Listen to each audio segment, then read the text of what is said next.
tadi sebenarnya kalau ikutkan 2 tajuk juga, tapi ada 4 e-book yang akan saya bagi, yang mana 2 e-book lagi tu lebih kepada fokus untuk kemahiran menulis dan satu lagi tu adalah kemahiran menulis dan ada 2 e-book lah yang saya akan bagi. Kira ada total semalam 2, hari ini 4, termasuk malam ini 2. Jadi total adalah 8 e-book yang saya akan bagikan untuk kegunaan. Cikgu-cikgu boleh buat rujukan lah selepas ini. Jadi tanpa melengahkan masa, saya sebenarnya nak tunjukkan satu video sebenarnya. Dia ada 2 video tapi saya bagi dulu satu video. Kejap dia tengah nak loading. Okey, kejap. Dia okey. Sebenarnya video ni saya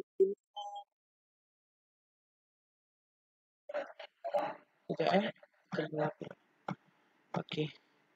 Video ni sebenarnya saya buat waktu join Cikgu Anis. Cikgu Anis tu merujuk kepada anak istimewa lah. Yang mana bila saya join kursus ni dia banyak buka saya punya picture lah, clear picture dari segi sudut penyediaan bahan. So, jadi ini contoh yang saya buat. Okey.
Okey, jadi dekat situ sebenarnya yang saya nak tunjuk dekat cikgu sebenarnya bila belajar di rumah pun boleh sebenarnya. Sebenarnya macam Itu sebenarnya tugasan tu bulan lepas dan memang waktu tu Selangor memang dalam awal PKPB lah. Jadi memang tak ada murid yang saya boleh jadikan untuk bahan-bahan saya lah. Suara. Oh, okey, okey. Jadi sebenarnya itu adalah tugasan yang bulan lepas lah sebab waktu tu awal-awal PKPB. Jadi saya tak ada murid yang boleh saya jadikan sebagai orang kata apa, aktor dalam video tu. Jadi saya ambil anak kepada kenalan lah untuk dia bantu dalam video tersebut. Jadi nak cakap dari segi sudut bahan itu sebenarnya saya download daripada Google sahaja. Yang mana saya pergi eliminate, print color eliminate, dan jadi bahan-bahan itu saya pelbagaikan. Maksudnya kita letak juga dekat dinding, jadi murid boleh pandang. Kita guna juga kaedah potong dan dia buat pengecaman secara tampal. Untuk makluman, adakah itu hanya sesuai kepada kanak-kanak yang berumur 4, 5 dan 6 tahun? Sebenarnya pada umur 7, 8 dan 9 tahun pun bagus kita banyakkan kad-kad, maksudnya gambar-gambar yang menarik sebagai rujukan kepada dia untuk dia lebih interaktif lah mata dia. Sebab budak ni dia tak sama tau macam kita. Contoh kita rukun solat lah kata, rukun solat, 13 rukun solat. Mungkin tak jadi masalah untuk kita hafal satu-satu. Tapi pada anak-anak yang orang kata apa, tahap kemampuan dia untuk fokus itu susah. So jadi kemahiran kad-kad visual ni sangat membantu. Maksudnya kalau macam saya tengok kan macam dari segi sudut hiasan kelas kan, macam hiasan kelas. Hiasan kelas, kad-kad apa tu, ataupun cikgu dia masuk bawa flashcard. Jadi benda tu sebenarnya dia membantu kepada daya interaction murid untuk tengok. Lepas tu dia orang panggil apa? Selain interaction, dia dari segi sudut fokus murid itu pun sebenarnya dia lebih baik. Kalau kita tengok apa, kita sendiri pun hakikatnya orang dewasa pun kita sangat interaktif kepada gambar-gambar yang cantik. Kita pun interaktif kepada gambar-gambar yang menarik. So jadi dekat situ sebenarnya kalau di rumah pun yang khususnya pada mak-mak pun bagus sebenarnya kita ketengahkan kepada anak-anak dari segi sudut gambar-gambar ini, sebab dia rasa macam lebih untuk dia bersoal jawab tu lebih tinggi berbanding perkataan. Especially pada anak yang memang lemah lagi lah dalam literasi iaitu membaca, memang dia tak faham ataupun dia tak tahu nak baca perkataan tersebut. Tapi kalau dengan gambar dia akan wujud dua connection yang baik lah di antara kita sebagai pengajar, either one sama ada kita guru ataupun kita parent dan anak tu sendiri. Okey, jadi untuk tajuk yang terakhir, dua tajuk yang terakhir pada malam ini, topik yang kelima adalah saya fokuskan kepada tajuk. Sekejap dia tengah nak keluar.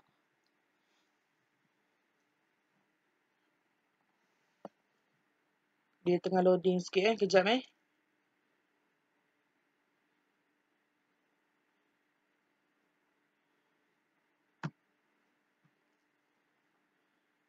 Kejap, dia tengah loading dia punya daripada share screen. Jadi daripada tajuk ini sebenarnya saya akan tekankan pada tajuk yang kelima ini lebih kepada bagaimana kita nak memilih dan menyediakan bahan latihan. Bahan latihan kepada murid. Sekejap saya tak sure kenapa jadi macam ni.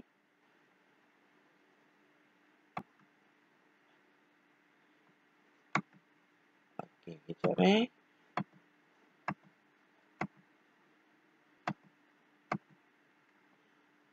Okey, kejap. Okey. Kejap. Saya ambil masa sekejap untuk settle teknikal ni sebab mungkin sebab saya tengah save video tadi juga kot. Jadi dia running kepada beberapa item tu banyak sekali.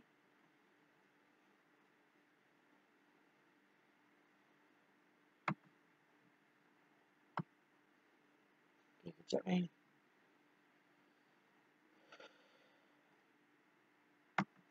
Macam ni lah kalau kelas online cikgu. Kadang-kadang benda tu datang daripada anak murid kita. Kadang-kadang kita yang sebagai host pun mungkin boleh jadi masalah juga. Pernah kes bila time handle kelas online tu, memang connection host memang teruk.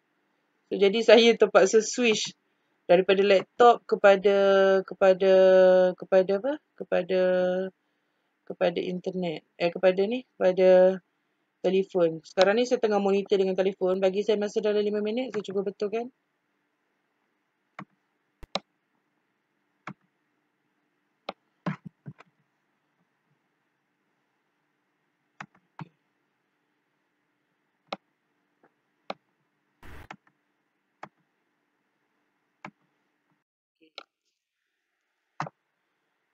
Minta maaf kejap saya nak share balik. Saya terpaksa keluar tadi, lepas tu masuk balik.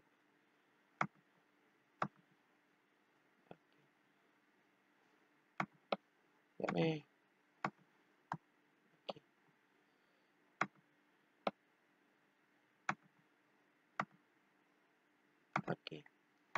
Okey, untuk bagi tajuk yang kelima,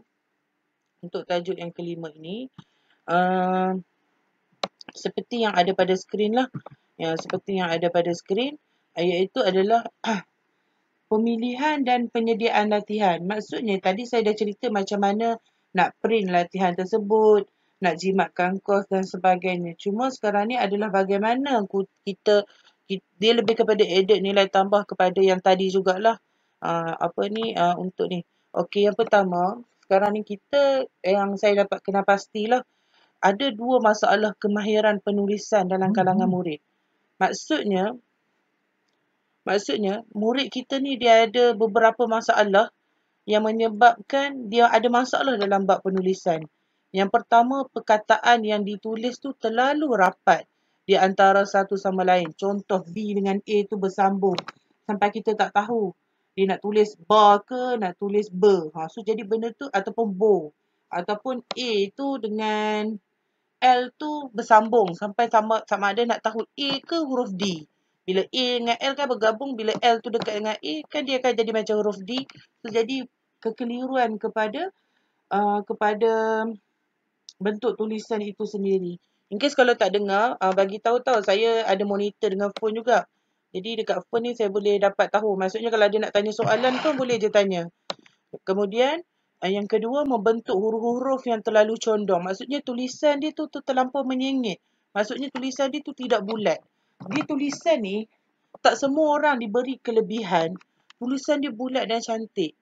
Tetapi kita kena ajar anak murid kita, tulisan condong ni sampai satu tahap dia tak boleh baca tau. Maksudnya dia sendiri nak baca pun tak boleh. So jadi cara kita nak sentuh dari segi sudut penulisan murid, saya biasa akan tanya, okey, apa yang awak tulis ni awak boleh baca tak? Kalau dia baca sedap, dia ni individu yang boleh baca laju. Tapi apabila kita suruh baca balik apa yang dia tulis, dia akan baca perlahan. Kenapa dia baca perlahan? Sebab isu dia tak tahu apa yang dia tulis. Ataupun dia keliru dengan apa yang dia tulis. Ataupun dia main tulis je sekadar nak siapkan kerja dia. Itu yang menjadi masalah dalam kalangan anak-anak kita sebenarnya. So jadi, yang seterusnya adalah menulis dengan meninggalkan huruf, perkataan atau imbuhan. Contoh, menjadikan. Dia eja menjadika, dia tertinggal N. Kadang-kadang sebenarnya benda ni terjadi juga kepada anak-anak yang dah pandai baca. Sekarang ni yang saya nak cerita adalah penulisan ni ada perkara-perkara yang kita boleh sentuh kepada anak-anak yang dah bagus dalam literasi tapi kurang mahir dalam bab penulisan. Kadang-kadang kurang mahir dalam penulisan ini terjadi sebab apa? Sama ada sebab dia anak itu punya masalah tangan tu sendiri ataupun mungkin dia punya malas. Kadang-kadang anak ni dia macam malas nak menulis kan. So jadi dia banyak beralasan. Jadi kalau kita tengok, kita kerap jumpa adalah isu malas lah. Lepas tu yang keempat, bentuk-bentuk huruf yang tidak jelas ataupun tidak tepat. Maksudnya dia tak boleh baca. Dia sendiri pun tak boleh baca. Hatta kita pun tak boleh nak faham apa yang dia nak tulis. Lepas tu Menulis tanpa mengikut garisan yang ditentukan. Okey, ini masalah yang sering terjadi pada penulisan buku garis 2 dan paling banyak terjumpa dalam buku garisan garis 3. Maksudnya dia tak tahu macam mana buku garis 3 itu digunakan. Jadi cikgu-cikgu, saya nak bagi tahu kat cikgu-cikgu macam ni. Penggunaan buku garis 3 penting untuk anak-anak kuasai.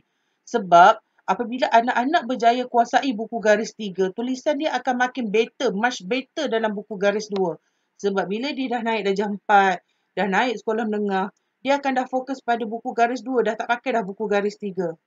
Lepas tu pula, okay, in case lah kalau anak tu memang tulisan dia teruk sangat. Itu yang saya kata saya guna buku petak. Guna buku petak tu saya nak pastikan dia buat kerja tu satu line. Kadang-kadang dia jadi masalah bila kita nak guna buku garis 3, kita kena buat line-line pula kan.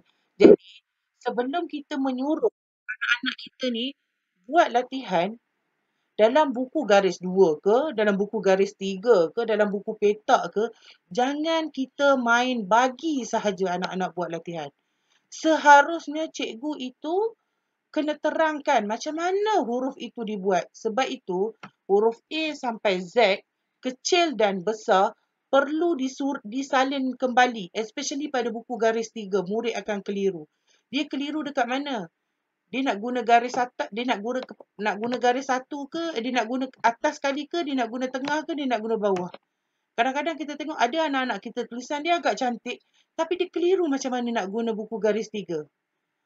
So jadi sebenarnya buku garis 3 ni lebih kepada nak bentuk fokus, lebih kepada nak bentuk kemahiran menulis dia, tulisan yang lebih baik. Sesungguhnya memang saya tak rafi lah. Bukan senang untuk kita terangkan kepada anak-anak. Contoh, kita dah buat dah contoh dekat atas, tapi masih salah dekat bawah. Sebab itu yang saya kata, latihan itu perlu pelbagai untuk kita sentuh. Kalau sampai satu tahap untuk menyalin semula itu, dia masih keliru, kita perlu cari latihan untuk dia surih. Maksudnya dia salin balik titik-titik. Jadi dengan menyalin titik-titik itu dapat membantu dia macam mana untuk gunakan yang garis 3. Sebab kalau kita boleh je cari buku-buku yang ataupun soft copy yang memang ada untuk garis 3. Jadi bila titik-titik itu dibuat, itu yang sebenarnya kita membantu dia untuk kemahiran tangan dia. Lepas tu mencampur adukkan huruf kecil dan huruf besar. Benda ni saya nak cakap sekarang ni saya ajar tuition darjah 4, darjah 5 pun sama sahaja masalah ni jadi. Dia tak tahu huruf besar nak kena letak dekat mana, huruf kecil nak kena letak dekat mana, titik nak letak dekat mana, nama orang huruf kecil ke huruf besar, kanta-kanti nama. Ayah itu perlu huruf kecil ke, ibu tu perlu huruf kecil ke huruf besar. Contoh kalau nama Encik Ahmad, I tu kena huruf kecil ke, Ahmad tu A tu kena huruf besar ke. So jadi di murid-murid dia keliru. Dia keliru penggunaan itu. Jadi bila benda ini terjadi, itu yang saya sebut. Ada anak-anak kita, dia good. Dia very good dalam bab membaca. Dia sangat bagus dalam bab membaca. Jadi dalam bab penulisan dia lambat. Jadi sometimes walaupun dia baca laju, aras penulisan mungkin kena rendah. Maksudnya untuk kita betulkan kemahiran penulisan dia. So jadi benda ni dia kena keep on practice. Dia sama macam matematik. Kalau sekali kita tinggal, lama-lama dia akan jadi malas. So jadi pandangan saya especially lah macam especially pada guru-guru kan yang ada anak-anak Linus, mungkin boleh suggest kepada parent provide buku garis 3 dan buku petak ke untuk bantu kemahiran anak. Kalau saya memang macam tu lah. Kalau buku garis 3 tu memang dah teruk sangat, memang saya akan guna buku petak. So jadi buku petak tu dia lebih sistematik. Biasanya saya guna buku petak, lepas tu baru saya beralih kepada buku garis 3. So jadi cuma buku garis 3 ni murid dia akan keliru lah pada nak letak ekor dekat mana, yang mana huruf besar nak mula. So jadi kita yang kena bagi contoh dulu, dan kalau salah, kita kena tegur murid, bulatkan pada buku itu. Okey, ini awak buat salah. Awak buat pembetulan balik. Jadi kena ada budaya itu. Jangan, walaupun dia tulis betul, contoh Y tu dia tulis betul, tetapi penulisan dia tu salah dari segi sudut etika penulisan tu. Jadi sebenarnya itu tak boleh. Etika ataupun tertib menulis tu dia dah lari. So jadi dia tak cantik lah dekat situ. Kemudian masalah pembalikan huruf atau perkataan. Ini biasalah B, D, apa lagi? L, kadang-kadang L besar terbalik, tulis L sebelah lain. Lepas tu apa? Huruf K kecil, K besar, tak tahu nak bezakan di antara K kecil dan K besar. So, jadi benda-benda ni kita akan selalu jumpa dalam kalangan anak-anak kita. Anak-anak normal pun kita akan selalu jumpa sebenarnya benda ni. So, jadi sebab tu saya kata dalam tajuk pada hari ini, selain kita fokuskan kepada anak-anak yang memang ada masalah literasi dan kemahiran ada masalah membaca, pada masa yang sama perkara-perkara yang saya sentuh ni juga adalah pada anak-anak yang bagus dah dalam membaca tetapi ada kekurangan dalam bab menulis. Yang ke-8, huruf-huruf tidak ditulis mengikut posisi kedudukan yang sepatutnya. Ya. Maksudnya huruf kecil, huruf besar samalah pembalikan huruf kecil lah. Jadi benda tu dia jadi berulang. Huruf tidak ditulis mengikut posisi kedudukan. Maksudnya kalau buku garis 3 tu sepatutnya K besar dia kena macam mana? K besar cabang dia tu kan yang huruf K tu macam mana? Kalau huruf apa beza K besar dengan K kecil bila kita tulis dalam buku garis 3? Apa beza P besar dengan P kecil? Kita tulis dalam buku garis 3 ada beza cikgu. Kalau dalam buku garis 2 pun ada beza. Jadi adakah benda itu murid kita masih buat salah? Kalau murid kita buat salah, kita kena betulkan. Okey, yang ke-9 adalah menulis dengan meninggalkan huruf. Sama je lah yang macam tadi. Meninggalkan huruf. Yang ni dia tidak seragam yang tu. Yang ni tidak seragam. Maksudnya kecil besar, kecil besar, kecil besar. Kalau yang ni menulis dengan meninggalkan huruf perkataan ataupun imbuhan. Maksudnya dia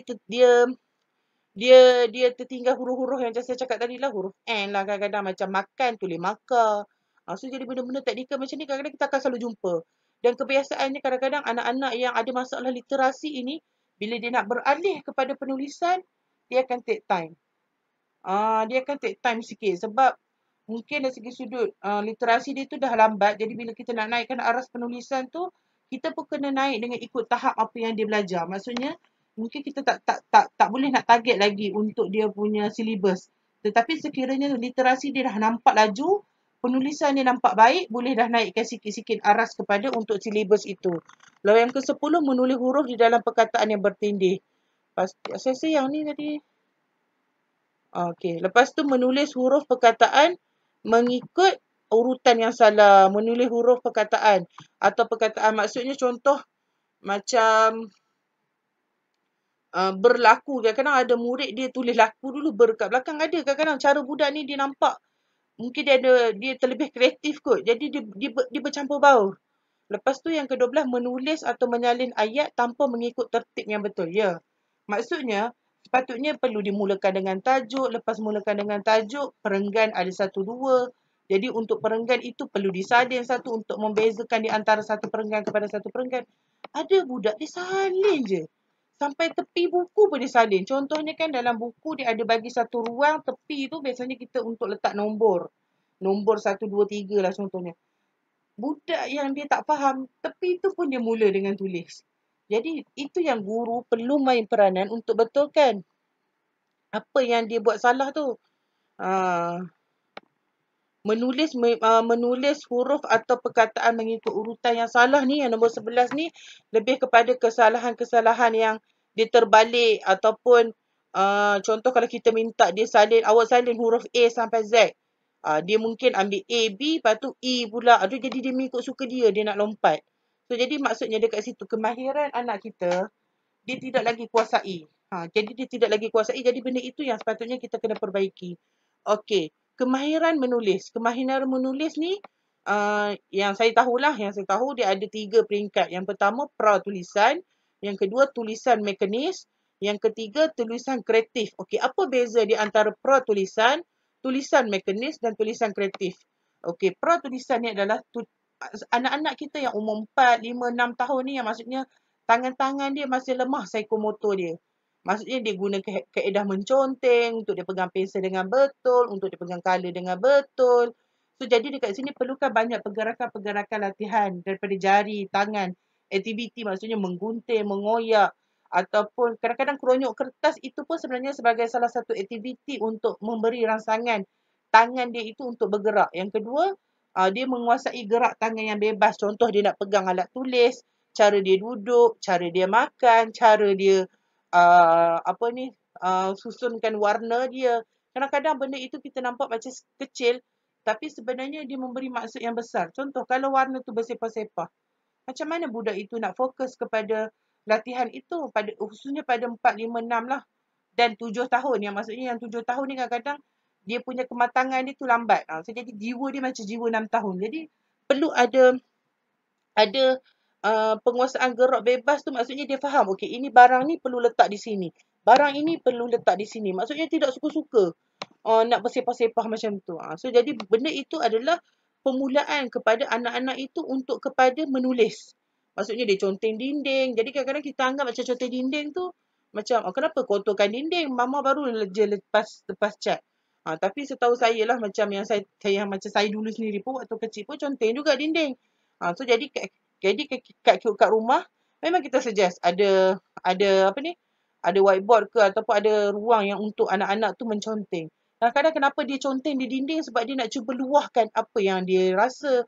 Kadang-kadang kita tengok anak-anak ni walaupun umur dia 4, 5 tahun, tapi kadang-kadang lukisan dia not bad. Mungkin dia nak interpretasikan rasa dia tu sendiri.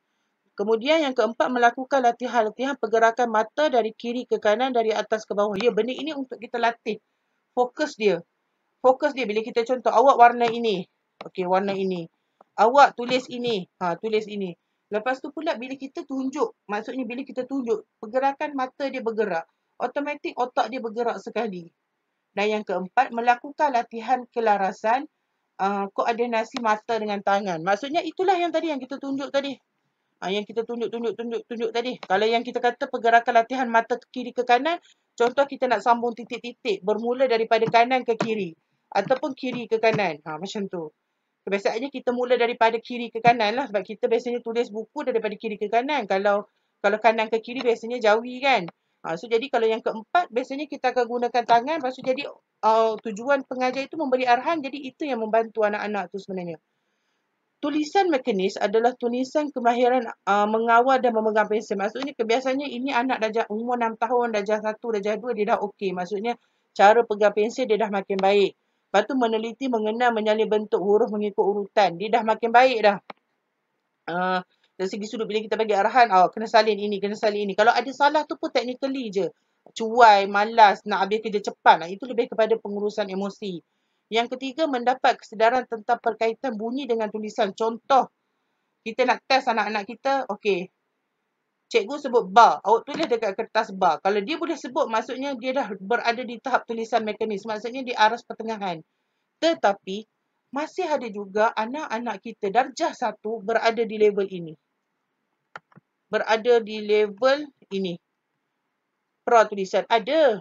Dan ada juga murid seawal 6 tahun dah berada di level ini. Sebab itu yang saya sebut, setiap anak dia punya tahap perkembangan dan tumbesaran dia secara berfikir dia tak sama. Jadi sebab itu yang saya kata kita kena kenal anak-anak kita macam mana. So, jadi kalau anak-anak ini masih berada di tahap ini, maksudnya perkembangan psikomotor anak itu masih lemah. Walaupun anak itu darjah 1 ke darjah 2. Dan kebiasaannya anak-anak istimewa dia berada di tahap ini, peratulisan. Sebab biasanya kebiasaannya dia orang agak lemah dari segi sudut otot dia orang. Tangan, jari dan sebagainya. Lepas tu tulisan kreatif. Kalau tulisan kreatif ni maksudnya murid tu dah berada di capaian, dah boleh bina ayat, mengarang cerita, menulis surat, mengarang pantun, merujuk para mengarang pantun, sajak dan sebagainya. Dan dia merujuk kepada aras penguasaan dan kefahaman murid. Maksudnya, kalaulah murid kita dah boleh bina ayat panjang. Contoh, ada murid kita, dia masih dia boleh bina ayat panjang. Tetapi masih lagi tulisan dia terbalik, kecil besar dia terbalik. Itu yang merujuk kepada masalah-masalah yang biasa wujud dalam penulisan. Tetapi dia dah berada di arah tulisan kreatif, tetapi dia ini masih perlu diperbaiki cara dia menulis. Dia dah berada di aras ini, tetapi dia masih ada masalah yang 12 tadi. Masih ada masalah yang 12 tadi, yang ini. Walaupun dia berada di tulisan kreatif, maksudnya dia dah boleh bina ayat, dia dah boleh bina karangan, tetapi dia masih ada masalah ini. Sebab apa? Sebab mungkin satu, cuai. Yang kedua, malas. Yang ketiga, tak fokus. Yang keempat, mungkin tak ambil kisah. Jadi dekat situ kita kena catch up benda ini untuk kita perbaiki. So, jadi sebab itu yang penting cikgu selalu semak buku murid. Bila cikgu semak, cikgu tahu anak murid dia ni lemah dekat mana, anak murid dia ni kurang dekat mana. Jadi kita tahu, okey, dia ni kurang dekat sini. Jadi kita kena perbaiki apa yang dia kurang. Okey. Okey. Aras tulisan kreatif berkait rapat dengan kemahiran membaca. Merujuk kepada murid faham apa yang dia baca. Adalah sangat mustahil. Tak tahulah, wallahualam lah. Takkanlah murid tu dia tak boleh baca tapi dia boleh buat ayat. Mustahil lah kan? Adalah sangat mustahil kalau murid tu dia tak boleh literasi tapi tiba-tiba dia boleh menulis. Dia boleh menulis tapi salin balik. Tapi dia bukan berada di aras tulisan kreatif. Dia masih berada di aras pra-tulisan. Sebab murid yang berada di aras tulisan kreatif, dia dah merujuk kepada aras penguasaan dan kefahaman. Kefahaman ni merujuk pula, dia bukannya totally persen dia faham. Dia ada persen-persen dia. Maksudnya dia faham apa yang dia baca, dia faham apa yang dia tulis, tapi dia masih buat salah. Itu yang saya maksudkan kecuaian. Kecuaian, leka, tak ambil fokus. So, jadi benda-benda itu lebih kepada kawalan emosi murid. Okey. Selepas itu 5 cara untuk mengatasi masalah penulisan murid tadi. Yang saya boleh nampaklah, berikan latihan pengukuhan yang secukupnya dalam peringkat-peringkat permulaan dan mendirikan asas. Saya nak highlightkan adalah permulaan, asas berperingkat. Maksudnya sekarang ni kita dah kena mula. Lepas tu kita touch kepada kemahiran-kemahiran asas. Dan naikkan aras itu secara berperingkat sesuai dengan tahap semasa dia. Sekiranya kita dah ubah aktiviti yang banyak aktiviti, tapi dia masih lemah dengan aktiviti yang pernah dibuat sebelum ini, tak ada masalah untuk kita ulang guna dan ulang pakai. Sebab itu kenapa petang tadi saya tekankan dari segi sudut untuk print bahan. Untuk sediakan latihan secara print. Untuk beli buku. Kita jangan terlampau tergopoh gapah untuk beli semua buku yang kita rasa, bolehlah untuk dia, kita beli je semua. Kita dapat yang soft copy, kita beli soft copy online kan, kita dapat. Ataupun kita dapat download yang percuma, semua kita nak print. Akhirnya kita tak guna. Sebab kita sediakan one off. Memanglah jimat tenaga. Tetapi takut di masa akan datang, latihan yang kita berikan itu tak sesuai lagi untuk dia. Akhirnya kita berasa kecewa. Kita kecewa sebab kita dah print banyak-banyak, kita dah berusaha banyak. Sebenarnya hakikat dia, kita dah berusaha tapi kita lupa audien kita siapa. Okey, yang kedua, memberikan penerangan, tunjuk cara serta contoh yang jelas sesuai dengan tahap keupayaan murid secara individu supaya dia dapat ikuti dengan mudah. Okey, yang pertama, penerangan kena jelas. Maksudnya, cikgu kena tunjuklah, okey, garis 3, kepala dekat mana, badan dekat mana, ekor dekat mana. Huruf mana yang merujuk kepada ekor, kena tunjuk dekat dia. Lepas tu penerangan tu kena penerangan yang mudah. Maksudnya, janganlah cikgu bagi syarahan dekat dia hari tu. Awak salah ini, awak salah ini, awak salah ini, awak salah ini. Pada budak yang boleh absorb, yes. Tapi pada murid yang ada masalah literasi, kebiasaannya penyerapan arahan itu pun agak lambat. So, jadi cikgu settlekan satu-satu. Sebab tu saya kata bila kita berdepan dengan murid-murid yang lemah dalam bab penguasaan 3M, kita berdepan dengan murid-murid anak-anak istimewa ataupun murid-murid yang agak lewat perkembangan dia, kita kena sabar. Kita tak boleh tergopoh gapah. Lepas tu tahap keupayaan murid. Benda ini kita selalu cuai. Sebab kita duk rasa kenapa dia tak boleh, kenapa dia tak boleh. Sebab kita rasa macam kita dah banyak usaha dah. Tapi adakah usaha kita pelbagai?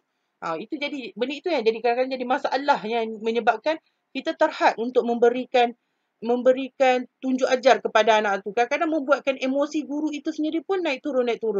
Okey, yang ketiga, kad tulisan dan lembaran kerja serta buku aktiviti perlulah disediakan. Yang pertama, menariklah. Yang kedua, pelbagai. Kadang-kadang orang kata, alah beli buku kulit coklat tu menarik ke? Memanglah, mungkin dari segi sudut salin balik kurang menarik. Tapi pelbagai kan ada. Pelbagaikanlah dengan yang printed, yang tak print pun jadi tak ada masalah. Lepas tu tahap murid. Maksudnya bahan, saya memang sangat highlight tahap murid. Saya bukan highlightkan pada umur murid. Tahap murid itu maksudnya keadaan kefahaman semasa. Sebab kadang-kadang kita ni sebagai pengajar cuai bab itu. So jadi itu yang membuatkan kita meletakkan satu high expectation. Yang keempat, seberapa boleh banyakkan latihan dan berikan bantuan individu. Yang pertama, kerap. Yang kedua, jangan banyak. Cikgu kalau bagi banyak, cikgu kerja tak jalan. Biar cikgu bagi sikit tapi konsisten. Contoh everyday. Salin, balik rumah salin satu muka surat. Tapi kalau satu hari cikgu bagi dia salin 5 muka surat, esok dia nak kena salin lagi 5 muka surat, lusa dia tak nak datang sekolah sebab kerja tak siap. Ataupun cikgu bagi banyak, lepas tu dah kerja tak siap, dia kena bawa lagi, lepas tu cikgu tambah lagi. Jadi benda itu dari segi sudut guru sendiri pun kena bijak untuk urus cara bagi kerja sekolah. Pantauan dan bantuan itu penting. Sebab bila kita pantau dia, kita akan tahu apa kelemahan dia. Bila kita tahu kelemahan dia, itulah datang bantuan. So jadi benda-benda perkara-perkara ini penting untuk kita take note and take part dalam untuk bantu anak-anak mengajar. Okey, yang kelima, jika guru atau pengajar tu merujuk kepada guru, pada ibu bapa pun boleh, abang kakak pun tak ada masalah. Ada buat kesalahan, contoh ejaan ataupun sebutan, jangan malu untuk sebut maaf. Okey, benda ni saya sendiri praktiskan. Especially pada PKPB kan, Selangor umum PKPB pada 14 hari bulan 10. So jadi 13 tu saya masih di office lah. Kalau ikutkan sebenarnya saya ada buat satu bahan lah untuk murid. Saya buat sendiri bahan tu. Selain saya ada ambil rujukan-rujukan luar, tapi saya bangunkan, saya susun sendiri. Dan saya berikan, sepatutnya saya nak beri dekat murid hujung bulan 10. Maksudnya hujung bulan lepas lah. Sekiranya tak PKPB. Tiba-tiba Selangor umumkan PKPB. Jadi saya ni sangat rushing untuk pergi buat fotokopi bahan itu sebab 13 hari bulan parent dah kena datang ambil buku. Sebab 14 memang kita orang tak pergi pejabat dah lah. Jadi kita orang memang diarahkan, diminta bekerja dari rumah. Kalau pergi pejabat pun saya pergi sekejap je untuk ambil barang dan tak stay lama. Kemudian dalam bahan yang saya sediakan tu saya tak nafi sebab saya perlukan masa 1 minggu lagi untuk recheck bahan-bahan tersebut. Tapi ada perkara yang saya terlepas pandang. Bila saya mengajar online, anak murid saya tegur, "Cikgu, ni salah eja." Saya terus cakap, "Cikgu minta maaf ya, salah eja." Jangan malu untuk sebut kesalahan kita. Walaupun murid kita, kadang-kadang murid kita tu, dia mungkinlah, dia tak ada degree lagi kan, dia tak ada master lagi kan, tiba-tiba dia nak tegur kita salah eja. Hakikatnya, yes, kita memang salah eja. Tak ada masalah untuk ungkapkan perkataan maaf. Bila kita ungkapkan perkataan maaf, secara tak langsung kita bagi contoh dekat dia. Maksudnya kita ni kena jiwa, kena besar. Bila kita buat salah, kita mengaku je. Lepas tu jika murid sedar akan kesalahan, bukan bermakna guru atau pengajar itu tidak bagus. Bukan bermakna kita ni tak bagus. Kita mengaku kita salah itu sebenarnya lagi baik cerminan dia berbanding kita duduk nak kata kita betul. Contohlah anak murid kita tegur, cikgu salah lah eja ni. Alah, awak nak tegur cikgu. Awak tu cikgu yang ajar. Cikgu jangan sebut macam tu. Dekat situ sebenarnya secara tak langsung kalau guru bercakap pasal itu pada anak, adalah satu kesilapan besar yang cikgu bagi persepsi anak itu kepada cikgu. Saat itu sebenarnya guru tengah bodoh sombong. Kita dah buat salah. Yelah, memang saya bagi contoh bodoh sombong. Kita dah buat salah, tapi kita tak nak mengaku salah kita. Dan kita sombong dengan apa yang kita buat salah. Anak murid dia takkan respect kita. Ataupun anak murid dia akan boleh cakap, cikgu pun buat salah, tapi cikgu tak mengaku salah dia. Pada saya tak ada masalah pun untuk kita mengaku. Hakikatnya saya sendiri pun banyak juga mengaku kita buat kesalahan. Manusia biasalah. Lepas tu tetapi dapat dilihat arah kefahaman yang diaras dengan baik. Maksudnya, tetapi dapat dilihat arah kefahaman murid bukan diaras, diurus. Ini diurus. Kalau kita tengok, bila kita guna budaya, bila murid kita boleh tegur kita, contoh kita buat kesalahan ejaan. Contoh, saya nak bagi contoh apa? Kesalahan. Saya tak letak N. Tiba-tiba murid cakap, cikgu lupalah letak N dekat kesalahan tu. Jadi, dekat situ sebenarnya secara tak langsung, anak murid kita dia dah faham. Anak murid kita dah nampak dah kesalahan kita. Tapi janganlah kita disengaja buat kesalahan. Minta ditegur. Kalau yang sikit-sikit tu macam kita tengah buat game ataupun ni pun tak apalah. Tapi kalau macam ada kesalahan tu, kalau boleh, kalau kita dah nak anak murid kita tegur, okey, kita mengaku kesalahan kita. Tapi pada masa yang sama, satu benda dia akan datang respect. Respect tu yang mana kita nampak, okey, murid ini sebenarnya dah faham apa yang dia baca.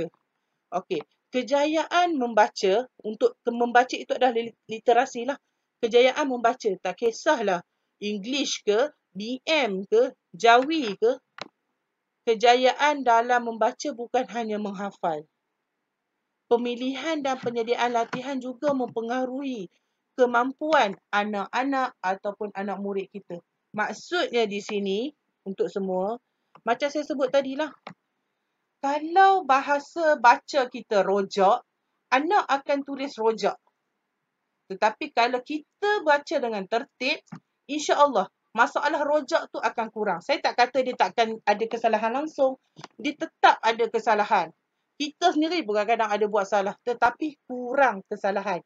Itu yang kita nak tekankan. Okey.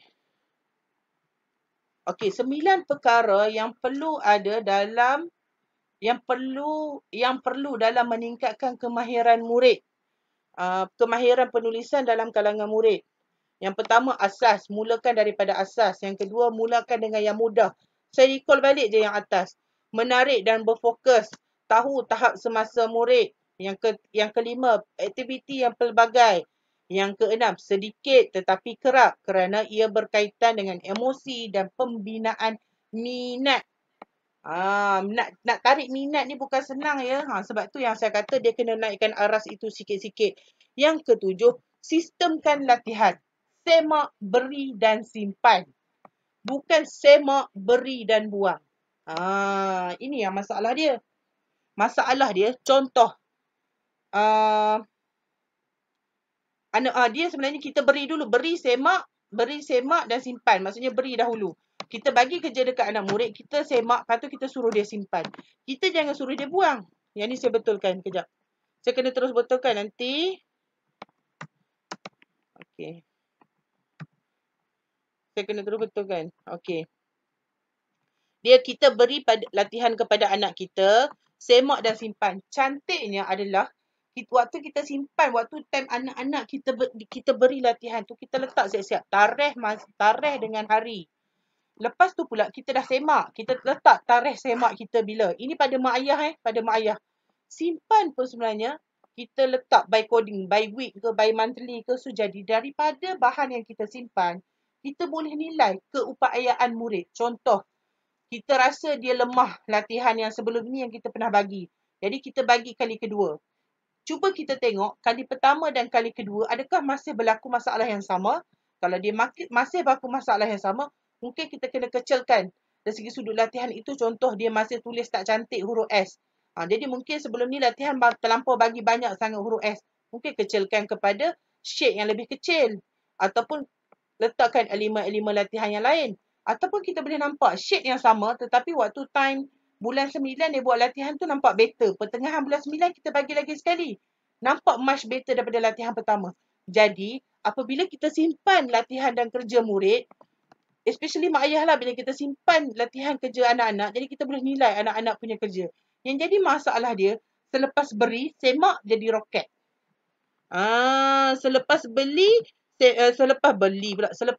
semak jadi roket. Ataupun selepas beri, semak duduk dalam beg, tunggu air tumpah, maka rosaklah kerja tersebut. Jadi, kita tak ada rujukan nak tahu anak-anak punya masalah macam mana. Jadi, sekarang ni pada saya, akses untuk kita dapat bahan, dia mudah cikgu. Kita pergi kedai RM2, banyak je file. Kadang-kadang 3 file RM2. Buatlah file bahasa Melayu, file Jawi, file matematik. Yang mak ayah, kita sejak pada mak ayah lah buat file. So, jadi setiap kertas yang dia bagi, masukkan dalam file. Ataupun pergi dekat kedai RM2, beli file ring yang tebuk punch tu. Satu ring dalam RM2 juga. Belilah dalam 3 ring, baru RM6. Kita punya sekarang, kos bahan yang kita nak dapat, tak tinggi macam kita dulu. Dulu kita nak beli file ring sahaja yang dekat kedai RM2. Sekarang dulu RM4.9, RM5.9. Nak beli mahal. Tapi zaman sekarang, nak dapat akses untuk perkara-perkara itu sebenarnya lebih mudah. Lebih mudah sangat. Tetapi kita kadang-kadang kita tak ambil kisah ke macam mana ke, ataupun sistem itu perlu di-guide oleh guru, jadi mak ayah dia akan cuba ikut rentak kita. Sebab tu kalau pada saya, kita kena selalu remind dari segi sudut barang-barang, kerja-kerja sekolah, apa yang kita bagi, kena simpan. Sebab tu kadang-kadang kalau kita tengok kan, ukur kefahaman murid. Sekarang ni kita tengok isu dia adalah macam pentaksiran murid. Macam mana kita nak buat pentaksiran murid? Sebab dah PKPB pula tambah lagi. Jadi kita nak tahu keupayaan murid. Jadi selain daripada kita buat saringan kepada pentaksiran tersebut, daripada latihan, daripada rekod bacaan, itulah sebenarnya kayu ukur kepada kita punya ke kebolehupayaan murid. Pentaksiran yang kita boleh buat. Jadi pastikan setiap latihan yang kita bagi sistemkan. Beri, semak dan simpan. Bukan beri, semak dan terbang. Okey. 2K. Yang ke-8 2K. Commitment and consistent. Sebenarnya kalau ikutkan dia dalam bahasa commitment and consistent ni dalam English kan. Saya suka ambil yang ni sebab kita biasa sebut. 2K ni sangat penting. Contohlah cikgu boleh bagi komitmen. Okey, mengajar anak hari-hari. Mengajar boleh bagi komitmen. Maksudnya lapangkan masa. Okey, hari Selasa saya boleh mengajar, hari Rabu saya boleh mengajar, hari Khamis saya boleh mengajar, minggu tu. Lepas tu, minggu depan tak boleh. Minggu satu lagi tak boleh. Datang pula 3 minggu akan datang. Saya nak bagi tahu cikgu, komitmen tu dah cantik tapi tak konsisten. Jadi, kejayaan kita bukan hanya kepada komitmen. Tapi konsisten tu baik. Sebab tu yang saya sebut. Saya nak bagi tahu yang pasal semalam. Contoh dalam masa 1 minggu, saya tak ambil ke 7 hari untuk mengajar membaca. Sebab kebiasaannya hari Ahad memang saya rehat. Hari Ahad memang saya rehat. Hari Sabtu biasanya saya akan buat tuition, mungkin kelas tuition arus perdana. Kebiasaannya saya suggest kepada parent kalau nak hantar kelas membaca, yang mana saya ada tim lah cikgu-cikgu yang dekat bawah saya, yang dekat-dekat dengan saya ni, kita orang buat dekat program kat sini, di bawah tim saya, yang mana datang seminggu 4 kali sahaja, iaitu Isnin sampai Khamis. Jumaat biasanya saya tak kacau sebab kebiasaannya bila Jumaat ni ada cikgu nak balik kampung. Kadang-kadang bila kami cuti pun kami nak balik kampung. Jadi biasanya Jumaat kami tak kacau. Jadi kita ambil Isnin sampai Khamis. Tak lama, kelas itu berjalan daripada pukul 8 sampai pukul 9. 8.45 pun dah boleh balik. So jadi dekat situ tak perlu lama. Kita dah bagi komitmen Isnin sampai Khamis, tetapi konsisten. Jadi bila kita bagikan komitmen dengan konsisten ni, kita gabungkan dua perkara ini, kita cuba tengok dalam masa 1 bulan, 2 bulan, dia akan nampak perubahan kepada anak tersebut. Yang ke-9, rendahkan aras latihan. Maksudnya ikut kemampuan semasa anak tersebut. Yang seterusnya adalah bilakah asas ini perlu diterapkan? Yang pertama, seawal yang mungkin. Khususnya anak-anak yang berumur 5 hingga 9 tahun. Maksudnya anak-anak kita daripada darjah 1 sampai darjah 3 sekarang, especially darjah 1 yang dah pandai baca, kita dah kena letak target kepada dia untuk kuasai kemahiran membaca. Dia dah pandai baca, tapi belum lagi dia kuasai. Kuasai itu merujuk kepada dia faham apa yang dia baca. Nota yang kedua adalah tak ada istilah terlambat. Contoh, sekarang anak saya dah darjah 3, cikgu adakah saya terlambat? Tak, puan. Kalau puan sedar sekarang, puan ambillah action sekarang. Kalau anak saya sekarang dah darjah 4, cikgu macam mana sesuai ke saya ambil kelas dia mengajar? Puan, ambillah action seawal yang mungkin. Maksudnya Allah hadirkan kesedaran kepada kita itu lambat. Tetapi usaha kita jangan kita tangguh. Bila kita tangguh, kita akan lagi merugikan masa anak-anak tersebut. Nota yang ketiga, setiap anak tidak sama tahap dia, termasuklah kemahiran dia. Kebanyakan anak-anak ini yang saya nampak lah. Saya tak semua, saya bagi roughly je. Saya tak pukul rata lah, tapi ini benda yang jadi dekat saya lah. Ada anak, dia lambat sangat membaca. Tapi dia sangat rajin. Dia rajin cuci kelas. Kadang-kadang sepatutnya tak, dia rajin sangat cuci tandas.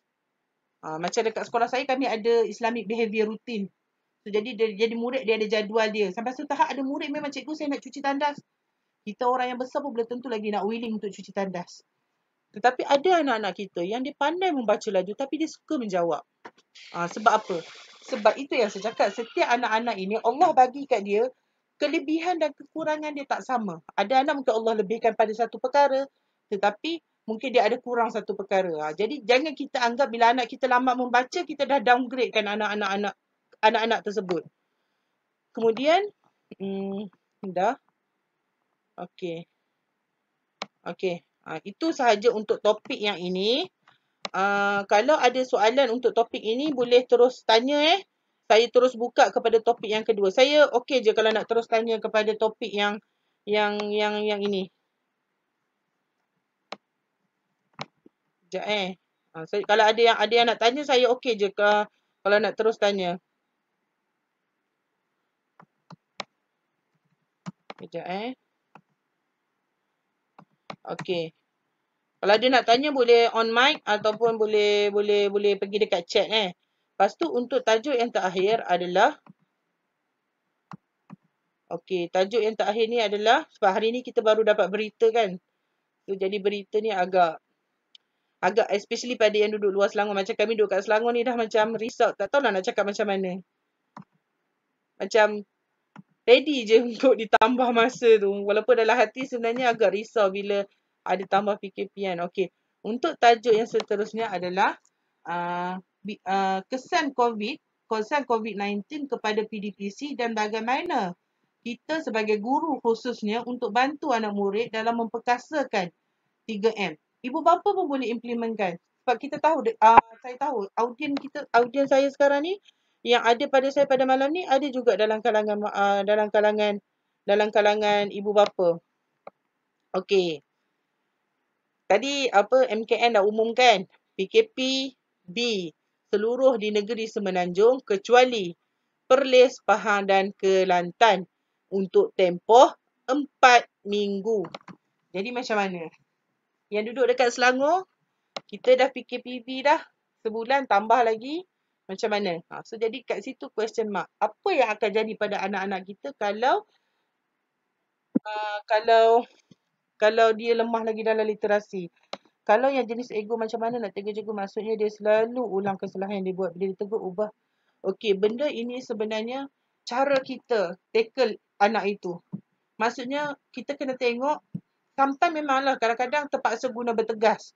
Tetapi dia masih tak boleh tackle, kena lagi buat. Maksudnya, kalau kita guna latihan yang sama, cuba tukarkan kepada latihan yang lain, cikgu. Maksudnya kita cuba bandingkan. Ataupun memang anak ini dia saja nak attention. Ataupun saya takut juga ada yang macam tu. Maksudnya anak-anak ni memang dia buat salah sebab dia nak attention. Bila dia nak attention, sometimes kita kena marah. Bukan marah dia. Kita dah tegur dia secara tegas. Tapi secara lembut pun kita perlu panggil dia. Panggil dia, cakap elok-elok. Kalau kita guru perempuan, yang datang kat kita tu adalah anak murid perempuan, cuba guna daya sentuhan dengan dia. Maksudnya pegang dia punya dada belakang, cuba orang kata apa macam sapu sikit, macam kita minta Allah lembutkan hati dia.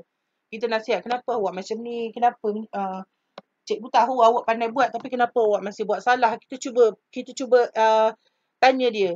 Mungkin dekat situ kita boleh nampak dia sometimes kadang-kadang kalau macam anak darjah 2, darjah 3, dia dah pandai tapi dia still buat rotation masalah yang sama.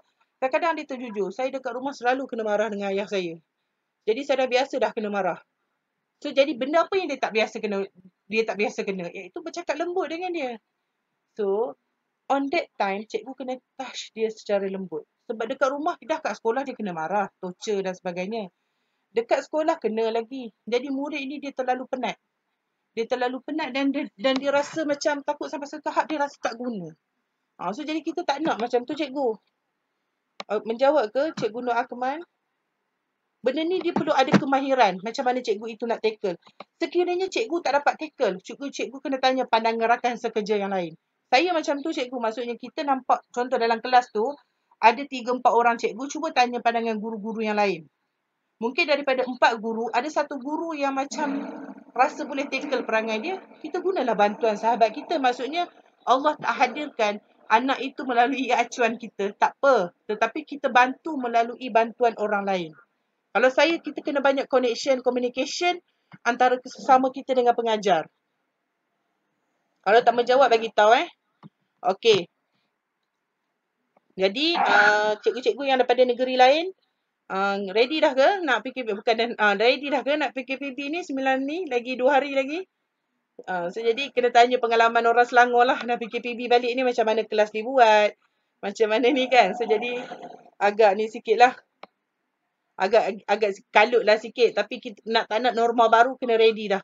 Kita dah tak macam PKP yang awal. Kalau PKP kali ni saya nampak much better kena ready. Sebab kita tak tahu bila COVID ni akan okey. Jadi tak nak online base adalah tak ada pilihan. Dia dah jadi pilihan utama. Dia dah tak ada pilihan dah. Okey. Okey. Kesan positif. Saya ambil positif dulu saya ambil positif dulu. Positif COVID-19 kepada PDPC. Gelombang baru kepada sistem pendidikan ni ayat jurnal ni tau. Ni ayat jurnal. Peningkatan penggunaan ICT dalam PDPC. Lepas tu eksplorasi. Ni ada salah hijau sikit. Eksplorasi benda baru, maksudnya guna apps dan sebagainya, guna Meet, guna Zoom, guna Webex, guna Google, Microsoft Team dan sebagainya, guna Google Classroom. Lepas tu keberlangsungan pendidikan, maksudnya kesan positif COVID-19 ni bila ada akses kepada online, itu adalah pilihan yang ada sebab faktor pandemik sekarang. Ini yang baik ini ayat jurnal. Ini kesan negatif dia. Kesan negatif realiti. Kesan daripada COVID, khususnya kepada cikgu-cikgu, kita kena faham benda ni. Keberkesanan. Macam mana kita nak ukur keberkesanan? Adakah ia faham ataupun tidak? Ia sangat sukar untuk diukur. Jadi, sekurang-kurangnya, kita dapat touchdown kepada silibus-silibus asas. Maksudnya, kita polish kemahiran yang asas dan kita naikkan aras itu sikit-sikit. Itu bagi kelas arus perdana. Bagi anak-anak yang lemah, terpaksalah buat kelas one-to-one ke, 2 orang ke, untuk kita polish kemahiran literasi dia. Lepas tu masalah capaian internet. Macam kes saya tadi lah, tiba-tiba ada masalah dan sebagainya. So macam mana nak tackle? So kadang-kadang masalah dari peringkat kita, kadang-kadang masalah dari peringkat anak murid kita. Jadi benda ni susah. Duduk dekat bandar lagi. Gadget. Satu keluarga ada 3 orang anak yang bersekolah. Jadi kelas online ada 3. Adakah parent berkemampuan? Dia berkait dengan keuangan pula. Berebut kelas pula. Jadi cikgu kita sekarang ni kita kena faham on situation, kengkangan mak ayah juga. Sebab tu jadi kalau boleh kita buat benda yang kalau anak murid kita tak boleh datang sekian-sekian perkara, kita kena cari solution lain untuk bantu. Sekurang-kurangnya kita touchdown dia belajar.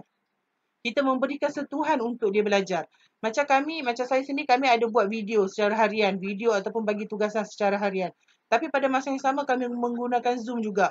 Untuk kita touchdown. Bila kita nampak murid kita bila dia nampak wajah cikgu dia aura dia lain. Okey. Kesan negatif lagi kepada COVID-19 kepada PDPC. Penglibatan peratusan dalam kelas. Especially kepada sekolah kebangsaan. Murid 40. Kadang-kadang yang hadir cikgu buat, saya nak buat kelas guna Google Meet lah hari ni. Tiba-tiba yang datang 5 orang je. Peratusan yang tidak baik. Keciciran. Kemungkinan akan berlaku keciciran itu tinggi. Contoh apabila murid tidak hadir ke kelas tersebut.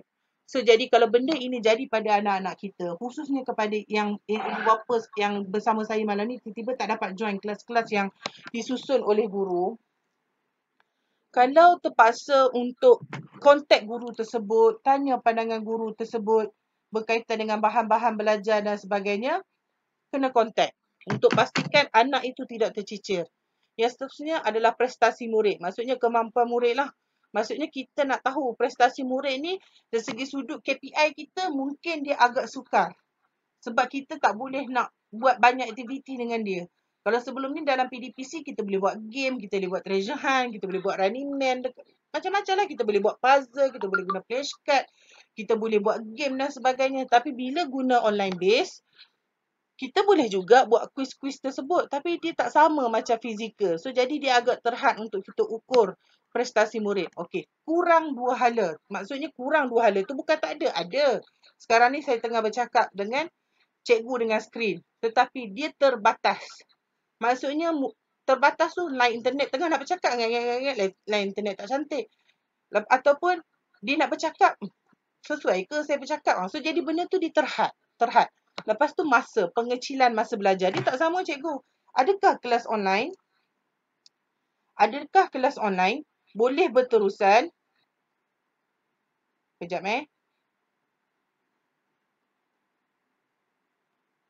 Okey, adakah kelas online boleh berterusan daripada 7 pagi sampai 5 petang?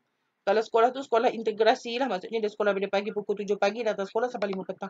Tak, cikgu habis kuat dia ambil 1 jam, 1 hari je. Maksudnya masa pengecilan belajar dah kecil. Jadi dekat situ terhad juga dari segi sudut pelibatan murid dan sebagainya. Lepas tu kesan PDPC atas talian kepada murid. Okey, yang pertama kurang interaksi sosial, maksudnya kurang bersama rakan. So jadi bila kurang aktiviti sosial, fizikal ni jadi kurang aktiviti fizikal seperti bersukan. Jadi benda tu dia menyebabkan kurangnya kemahiran anak itu. Apabila anak itu diletakkan elemen macam memanah, taekwondo, bersukan, main bola, jadi dia sangat membantu untuk anak-anak tersebut belajar. Tetapi ada juga anak-anak yang aktif dalam sukan tapi berlaku dalam keciciran belajar. Mungkin itu dari segi sudut masa. Bukannya dari segi sudut masa dan minat dia. Tapi kebanyakan anak-anak yang biasanya kalau dia boleh bagi fokus kepada bermain, pada masa sama kalau mak ayah boleh tackle, dia akan bagus juga dalam bab pelajaran. Sebab dia bermain ni dia sangat membantu untuk pergerakan otak dan psikomotor dia.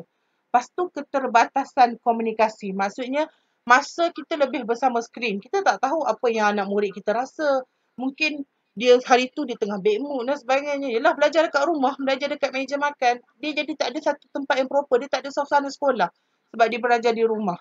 Tapi saya faham lah maksudnya mak ayah tu dia mampu sediakan ruang itu. So kita kena raikan juga keterbatasan yang mak ayah ada. Yang seterusnya kesan PDPC atas talian kepada guru. Sentuhan. Maksudnya kita kurang daya sentuhan dengan murid. Lepas tu keboleh capaian. Guru sukar untuk ukur. Skrin lebih masa dengan skrin. Maksudnya kita kita terhad dengan fizikal kan. So jadi bila kita bercakap dengan skrin, kita nak cakap dia pun susah. Tapi nanti saya akan tunjuk macam mana cara kita untuk buat kawalan dekat skrin ni. Okey, kesan PDPC atas talian kepada mak ayah, komunikasi dan kebolehan mengajar. Ini yang saya highlightkan. Tak semua mak ayah ada komunikasi yang baik dengan guru. Tak semua mak ayah yang ada kebolehan dengan mengajar. Ada mak ayah dia ada komunikasi yang baik dengan guru, tetapi kebolehan dan kekuatan untuk mengajar tu payah. So jadi sangat mencabar cikgu. So jadi cikgu-cikgu muda yang tak ada anak lagi, kita jangan ingat mudah bekerja dari rumah. Kita jangan ingat mudah untuk kita ajar anak di rumah. Lepas tu pantauan. Contoh macam saya sebut tadi lah, kalau satu keluarga ada 3 anak yang bersekolah, mak ayah kena masih buat kerja. So jadi sebab itu yang saya kata, kalau kita tengok database yang lepas, bila mana keluar data kata masalah rumah tangga paling tinggi lah yang timbul waktu PKP yang lepas. Orang ingat bila boleh berada di rumah lama, hubungan makin baik, tapi sebenarnya tak. Dia bukan hubungan makin baik, tetapi makin banyak masalah yang timbul. Okey, kejap soalan Kejap. Lepas tu, emosi. Kerja anak, work from home tak semudah ABC. Yelah sebab parent tak ada kemampuan untuk mengajar. Lepas tu, parent tu sendiri kena bekerja. Lepas tu pula nak ajar anak lagi. So, jadi benda itu agak mencabar lah. Okey, daripada Cikgu Ira Fazira. Salam cikgu, nak minta pendapat. Aktiviti apa yang sesuai untuk buat kelas online yang berkaitan membaca dan menulis? Khususnya, okey, kalau menulis, tak ada pilihan cikgu. Memang cikgu kena bagi suruh print lah. Suruh print ataupun cikgu suruh dia orang beli buku. Sebab dia tak ada menulis secara maya ni. Kalau nak suruh type, dia tak jadi bentuk kemahiran tangan. Okey, kalau membaca nanti saya akan tunjukkan apa yang boleh bantu cikgu dari segi sudut. Macam mana kita nak buat kelas online. Saya boleh bantu insya-Allah yang itu. Okey. Persoalan. Nanti saya akan bagi jawapan ke cikgu yang ini last sekali. Sebab saya nak tunjuk terus macam mana kebiasaannya saya buat. Okey, persoalan jika diberikan pilihan, kita memilih nak sekolah online ke fizikal? Okey, semua komen, letak dekat komen. Letak dekat chat. Adakah nak sekolah online ke nak sekolah fizikal? Saya nak tanyalah, cikgu-cikgu lebih memilih untuk fizikal. Okey, nak sekolah online ke sekolah fizikal? Okey, komen. Saya nak tahu sekolah fizikal. Fizikal. Saya nak seorang je sebut online, cik. Campur. Okey. Ya, saya setuju. Physical is priority, online tu pun perlu lagi. Sebab macam saya nampak lah macam dari segi sudut online tu still kena continuous. Sebab satu, kita nak fikir masalah keciciran yang lepas.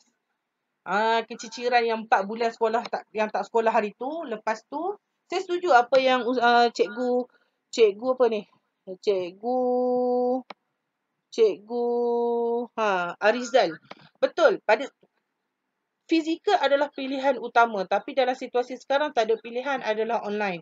Tetapi bila kita dah boleh back kepada fizikal, Kalaulah malam ataupun hujung minggu setiap Sabtu pagi kita boleh allocate time kita dengan murid kita, buatlah. Sebab kita perlu fikir untuk kita tambah keciciran yang lepas. Maksudnya sebab COVID yang 4 bulan tak sekolah. Lepas tu sekolah balik 2-3 bulan. Kena PKP balik 2 bulan. Kena PKP balik 1 bulan. So dekat situ dia dah ada gap. Jadi nak tak nak pada saya, ke depan dalam mendepani online, nak tak nak dia adalah pilihan. Dia bukannya adalah dia adalah kewajipan. Dia bukannya pilihan. Tambah-tambah dalam situasi sekarang. Tapi dalam situasi akan datang, bila dah kita kepada back to physical, mungkin tak ada masalah sangat dah. Tetapi macam cadangan saya, tak ada masalah untuk teruskan online. Contoh, cikgu boleh allocate masa cikgu. Sebab kebiasaannya parent kan dia bekerja pukul 8 pagi, 5 petang. Jadi malam biasanya anak-anak free untuk kelas mengaji ke, kelas online ke. Contohlah cikgu-cikgu ada kelapangan masa, boleh selitkan setiap pukul 8 malam sampai 8.40 malam ada kelas membaca asas. Tak kisahlah. Ataupun kelas bahasa Melayu asas kepada anak-anak. So jadi dekat situ kita boleh ambil masa. Jadi kat situ pengorbanan guru lah dari segi sudut masa tu. Lepas tu faktor semasa sekarang kita dah tak ada pilihan lah online base. Okey, dua pihak utama yang perlu memainkan peranan penting untuk keberlangsungan pendidikan. Yang pertama, bila isu pandemik ni berlaku, perkara pertama adalah guru. Adakah guru bersedia untuk menyediakan bahan? Adakah guru bersedia untuk menyediakan sistem? Adakah guru bersedia untuk jadi pemudah cara dalam online base? Yang kedua adalah ibu bapa. Maksudnya sokongan ibu bapa selepas guru. Adakah bersedia ibu bapa tersebut untuk menjadi guru di rumah? Itu pun akan jadi masalah juga. Okey, bila dah ada kerjasama guru dan ibu bapa atau pewaris, dekat situ wujudlah kesepakatan, komunikasi dan kesungguhan. Maksudnya benda ini dia akan datang kepada development murid kita.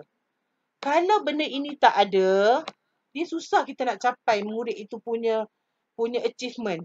Jadi bila guru dan ibu bapa atau pewaris dah bekerjasama, barulah anak itu boleh kita bina minat dia, kita bina suasana dia, kita bina tanggungjawab dia, kita bina semangat dia. Saya ambil contoh bina tanggungjawab.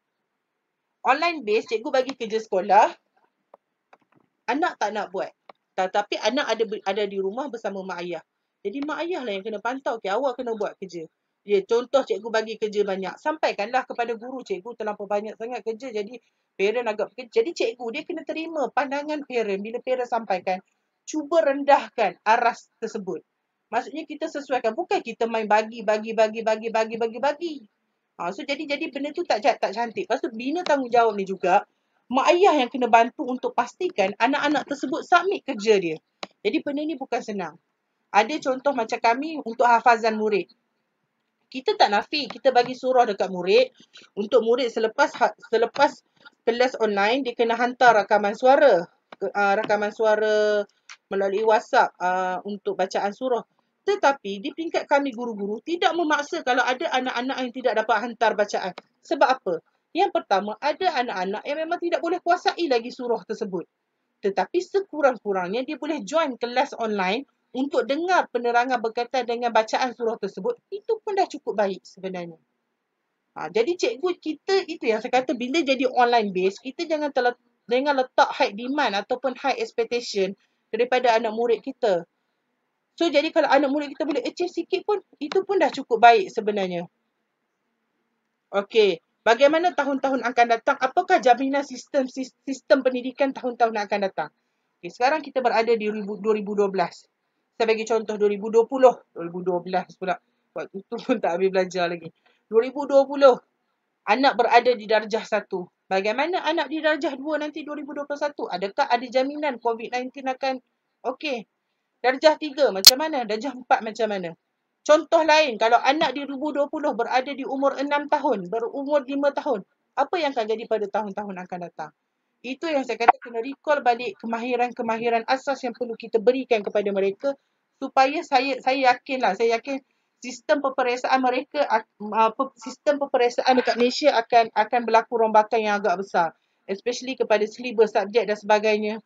Sebab kita tengok anak-anak, memanglah saya kadang-kadang macam ada orang cakap, alah, anak tak pergi sekolah sebulan, tak bodoh lah budak tu. Isu dia bukan bodoh ke pandai. Isu dia sekarang, guru dia lebih kenal anak murid dia.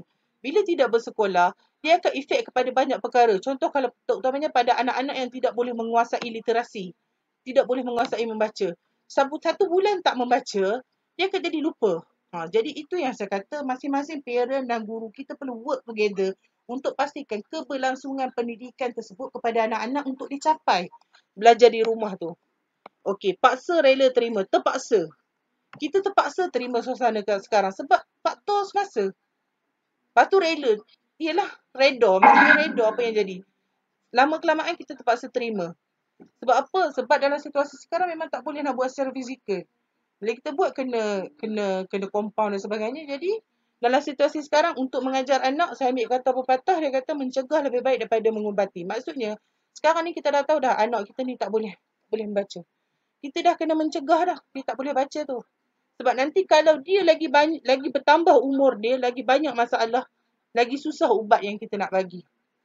So jadi dekat situ sebenarnya dengan situasi pandemik sekarang, so jadi nak tak nak, anak tak boleh nak pergi bergaul dengan kawan-kawan, takut kebarangkalian itu adalah tinggi. Untuk dijangkiti itu pun salah satu untuk kita cegah awal.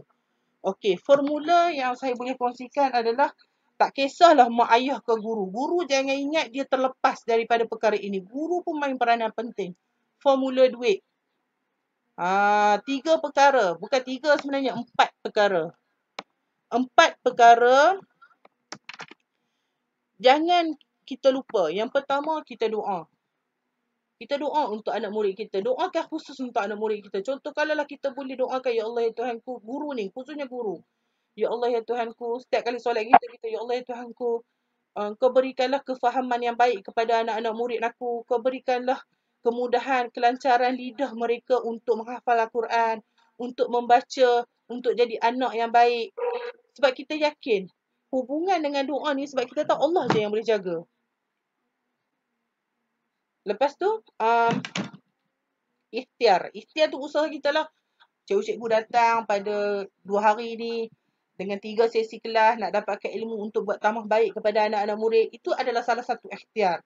Ikhtiar kita untuk tambahkan kemahiran kita, tambahkan knowledge kita. Dan kita pada masa yang sama kita berusaha untuk bantu anak-anak murid kita. Dah kita doa, kita dah ikhtiar dan usaha, kita tawakal cikgu. Kadang-kadang mungkin kita dah banyak usaha, kita dah banyak doa, Allah tak bagi lagi jalan, mungkin anak ini perlu dirujuk kepada orang lain. Maksudnya mungkin Allah tak hadirkan daripada acuan tangan kita. Itu yang saya kata kita kena work together. Maksudnya especially kepada guru-guru lah. Maksudnya kita cuba collaborate antara sesama guru. Apa yang kita boleh bantu anak-anak kita. Sebab seorang anak yang berada di sekolah bukan cikgu seorang tu je yang jaga. Ada cikgu-cikgu lain juga yang jaga. So jadi perlukan ada two-way communication untuk kita build up together berkaitan dengan anak-anak. Dan insyaAllah untuk makluman awal lah. Tak awal pun sebenarnya esok. Esok saya akan buat live bagaimana untuk menguruskan kelas online menggunakan Meet dan Zoom. Jadi saya letak verse ni sebab saya akan bagi comparison. Apa beza di antara Meet dengan Zoom? Apa application yang ada pada Meet dan apa yang application yang tak ada dekat Zoom? Apa yang Zoom terhad, apa yang Meet terhad? Saya rasa normally pada cikgu yang biasa bawa kelas mungkin tak ada masalah lah. Tapi pada yang mungkin daripada negeri-negeri luar daripada Selangor yang mungkin first time nak bawa, esok boleh. Saya akan bagi link dekat grup WhatsApp juga. Link live tersebut untuk kita sama-sama, untuk saya sharing lah berkaitan dengan dua aplikasi ni. Yang mana lebih jadi pilihan. Hakikatnya dua-dua adalah pilihan saya. Cuma dua-dua pilihan ni dia bergantung kepada on situation dengan keadaan semasa kelas. Maksudnya kelas yang macam mana yang akan guna dua aplikasi ni. Okey. Saya nak jawab soalan tadi. Okey. Cikgu, kalau macam situasi saya, bahan-bahan, biasanya saya jadikan ia dalam bentuk PDF. Bila saya jadikan dalam bentuk PDF, bila kita show dekat murid, kita cuba zoomkan bahan tersebut. Tapi yang terbaik adalah sebenarnya kita bukan PDF kan dia. Kita slideshow kan dia. Maksudnya dia daripada PowerPoint. Kalau di PDF kan tak apalah. Kalau macam daripada buku teks, bila contohlah buku teks saya bagi contoh macam buku teks darjah 3. Saya bagi contoh kejap, saya buka Saya buka folder jap. Saya bagi beza di antara kita guna slideshow ataupun PDF yang daripada slideshow tu. Maksudnya slideshow tu kita save kepada PDF dengan kita guna buku. Yang mana lebih cantik? Sekejap buku. Kejap saya nak cari buku. Okey. Buku teks digital. Ini contoh buku teks digital darjah 1. Biasanya kalau macam kelas saya jarang tunjuk. Sebab pada saya buku ini bila kita tunjuk dia jadi tak apa nak cantik sikit. Kejap saya nak buka yang slide pula. Saya nak tunjuk perbezaan. Sebab tu saya kata kita kena bersedia bila kita sebelum kita mengajar. Especially pada anak-anak yang kelas literasi lah. Maksud murid linus, murid pemulihan. Kalau murid arus perdana tak ada masalah sangat cikgu. Sebab dia orang punya kebolehupayaan dia orang lebih baik. Sekejap saya nak buka. Okey. Okey. Sekejap dia nak tengah buka satu-satu. Okey. Ini saya buka dekat cikgu yang saya display secara PDF. Bila saya display secara PDF, ini buku bahasa Cina. Biarlah. Okey. Saya memang download je buku. Okey. Cikgu tengok dia punya display screen dia tak apa nak cantik sikit. Kita terpaksa zoom. Lepas tu nak kena zoom, nak kena anjak ke sana, anjak ke sini. Kalau guna PDF lah, kalau buku tu adalah buku, kita boleh dapat secara percuma kan. Buku-buku teks. So, jadi dia agak tak berapa cantik. Tetapi, kalau kita display melalui slideshow, contoh macam ini, paparan skrin ni bila kita besarkan, dia lebih cantik. Lepas tu kita next je lah. Kita tak perlu nak zoom lah, nak ni lah. Dia nampak macam kelas kita tak well prepare. So, jadi benda itu yang biasa saya buat. So, jadi kalau macam kemahiran menulis, nak tak nak memang kena minta parent itu sediakan buku lah. Parent itu kena sediakan buku.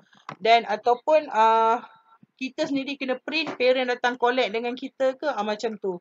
Sebab menulis ni tak ada pilihan. Sama ada parent tu kena print sendiri ataupun sediakan buku latihan, kita bagi suggestion buku latihan, dia kena salin apa. Nak tak ada pilihan itu. Sebab itu adalah kemahiran tangan.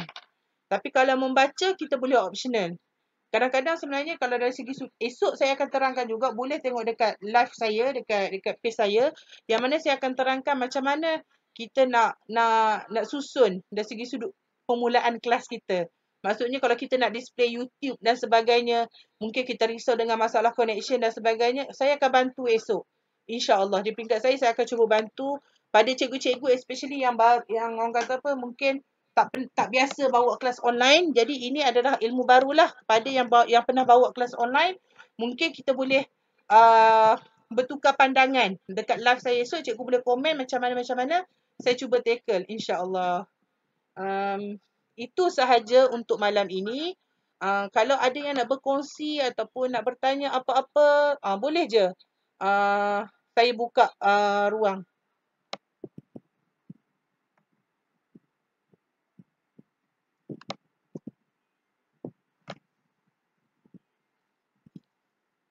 Kalau ada nak berkongsi ataupun nak tanya, saya buka ruang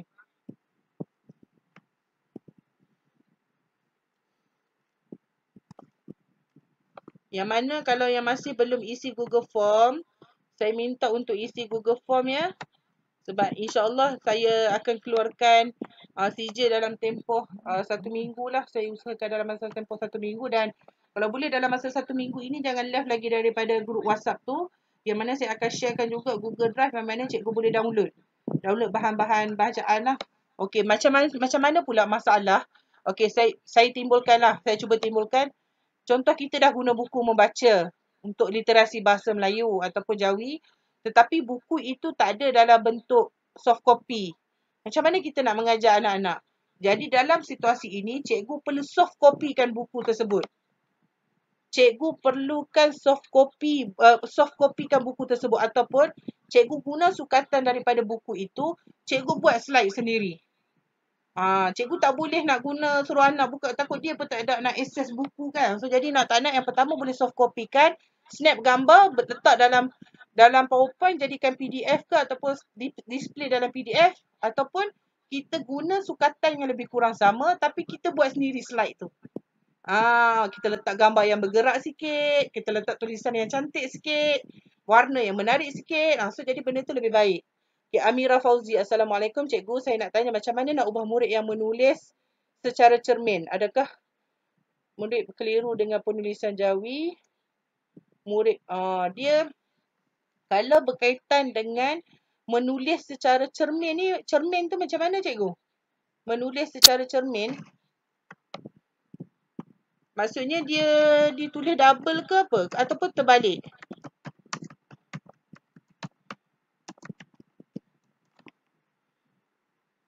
Oh, okey. Anak itu dia tulis nombor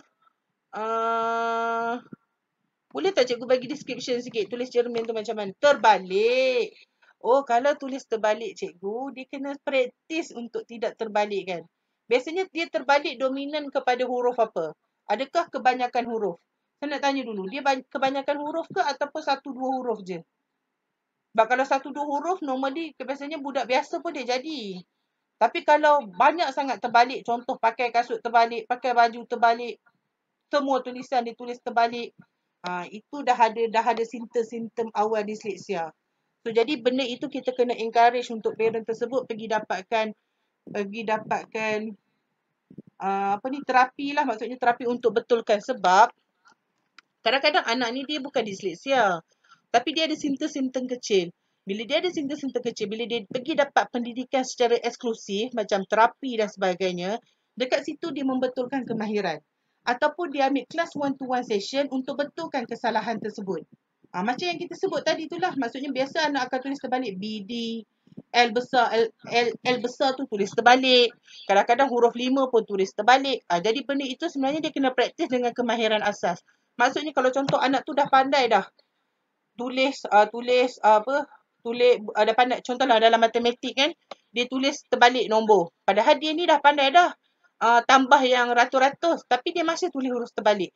Kalau dalam sistem peperiksaan, kalau huruf tulis huruf terbalik, dia kira salah walaupun jawapan dia tu betul. Jadi cara dia macam mana?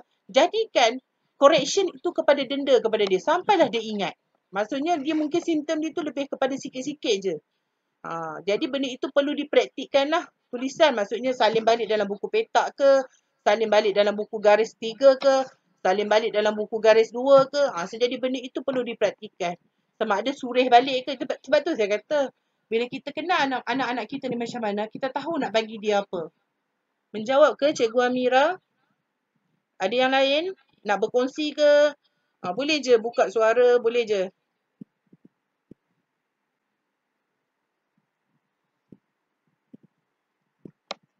Sama-sama. Okey, sebelum saya kalau ada yang ada soalan boleh boleh boleh boleh share dengan saya. Kejap Okey, saya akan sharekan ini adalah video terkini yang maksudnya saya join kursus ini baru je habis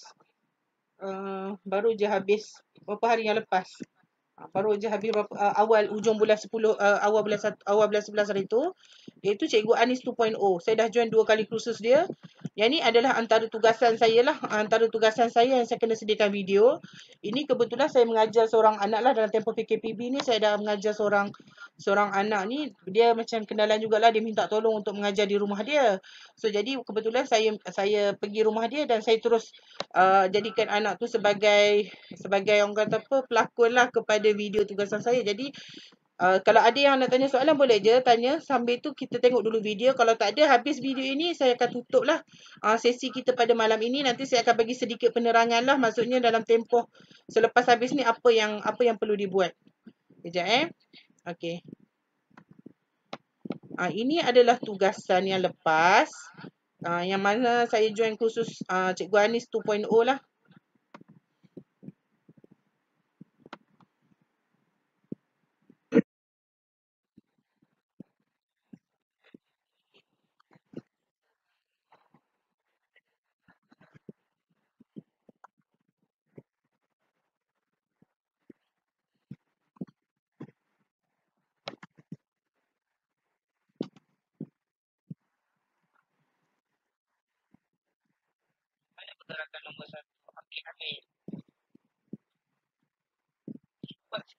Okey.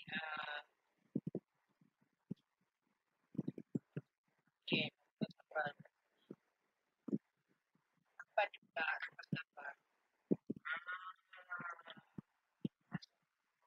Nombor dua.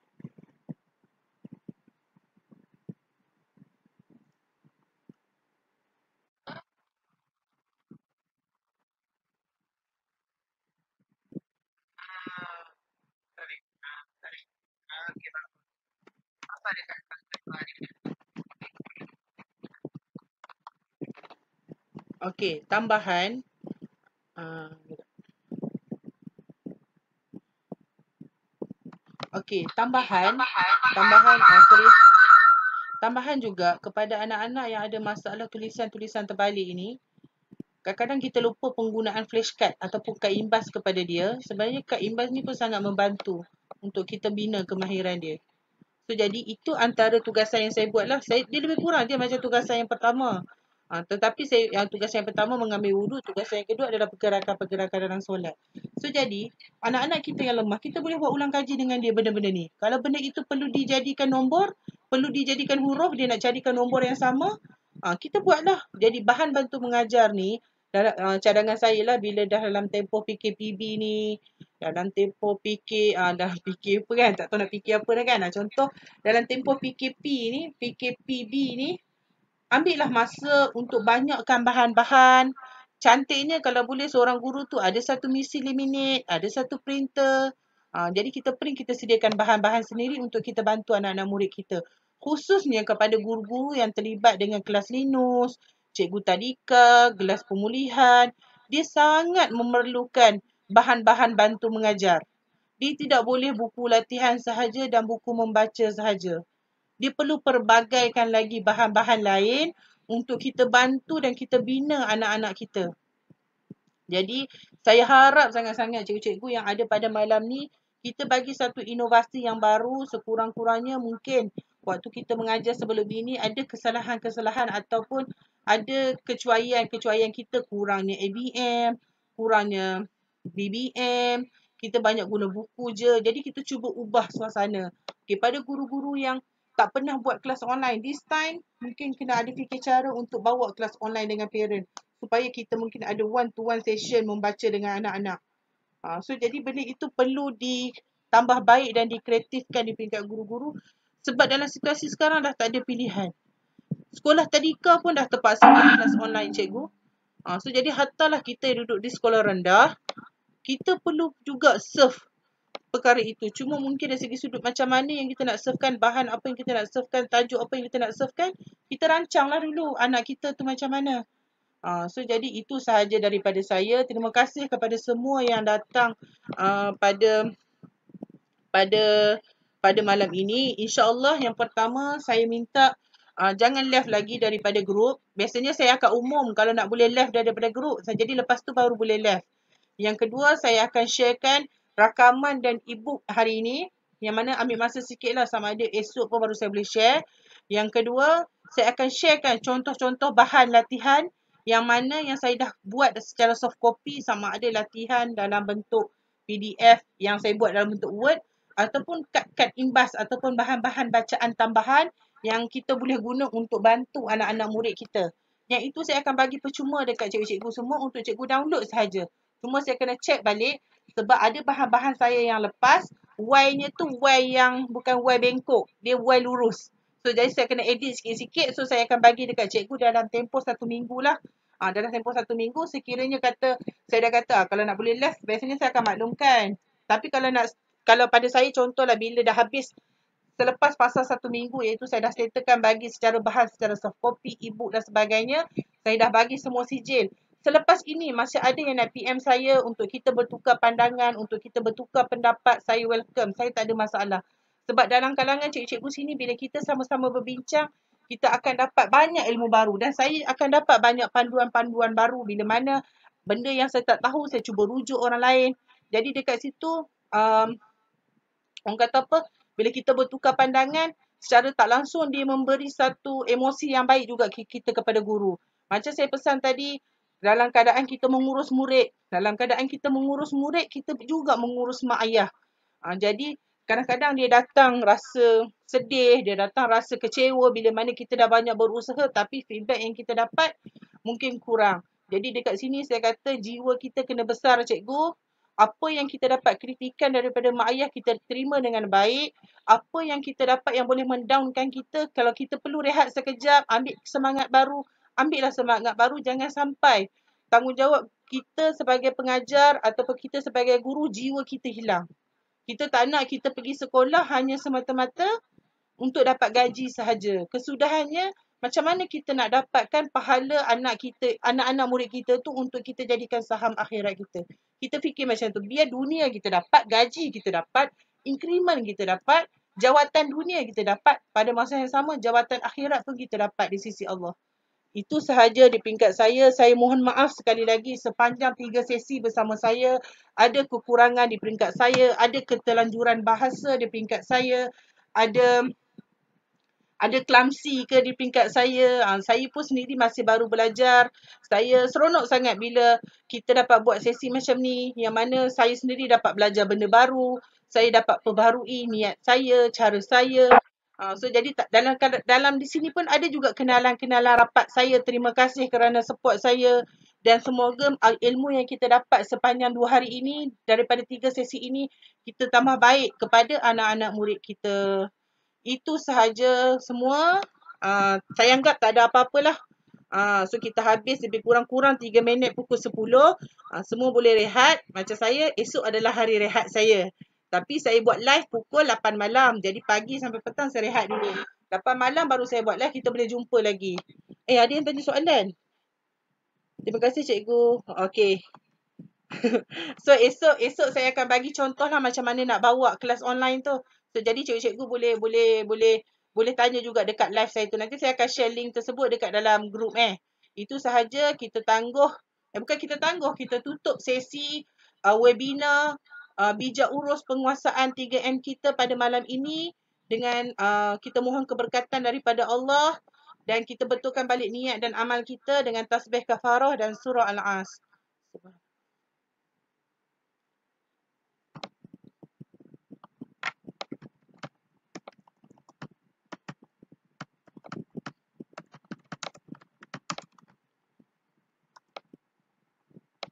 Okey, terima kasih semua. Assalamualaikum.